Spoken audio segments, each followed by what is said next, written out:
जय श्री कृष्णा, राधे राधे। वैशाख मातम 3रा अध्याय। जो मनुष्य वैशाख मास में ब्राह्मण को सुंदर चारपाई दान करता है और उस पर सोए हुए ब्राह्मण को हवा करता है तो संपूर्ण धर्मों के साधन से उसका शरीर निरोग रहता है। वह योगियों से भी दुर्लभ मोक्ष पद को पाता है। उसके पाप ऐसे ही जल जाते हैं जैसे अग्नि के स्पर्श से कपूर। उस पलंग पर ब्राह्मण के सोने से जीवन भर के जाने एवं अनजाने के पाप नष्ट हो जाते हैं। वह इस जन्म में सुखों को भोगता है और उसके कुल की भी वृद्धि होती है तथा यश और धैर्य मिलता है।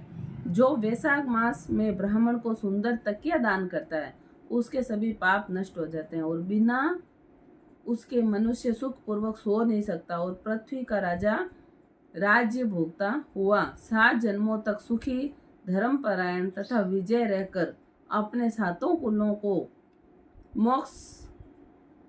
कुलों सहित मोक्ष को प्राप्त हो जाता है।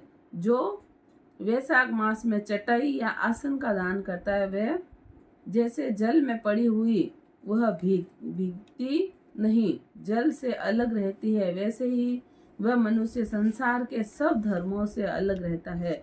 चटाई और आसन देने वाला पुरुष आसन और सैया पर बैठकर सुख भोगता है। जो पुष्प और कुमकुम का दान करता है वह सार्वभौम राजा होता है।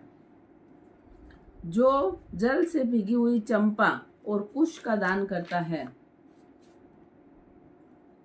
वह सब पापों से दूर रहकर सर्व सुखी देवताओं की सहायता से मोक्ष प्राप्त करता है। जो मैं संक्रांति में केतकी और मल्लिका का दान करता है वह भगवान की आज्ञा से मोक्ष प्राप्त करता है। जो सुपारी, सुगंधित द्रव्य एवं नारियल का दान करता है वह 7 जन्म तक ब्राह्मण के घर में जन्म लेकर 7 कुलों सहित विष्णु को प्राप्त होता है। जो ब्राह्मण के विश्राम के लिए मंडप बनाकर देता है उसका अनंत फल होता है।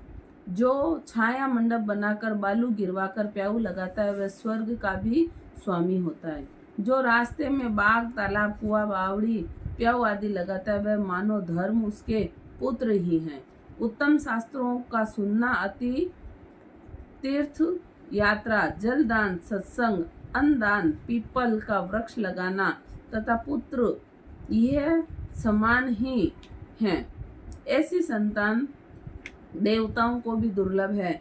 जिनके संतान न हो उनको इनमें से एक काम अवश्य करना चाहिए। बोले श्री कृष्णचंद्र भगवान की जय। वैशाख महात्म्य सर्व सुखों को देने वाला है।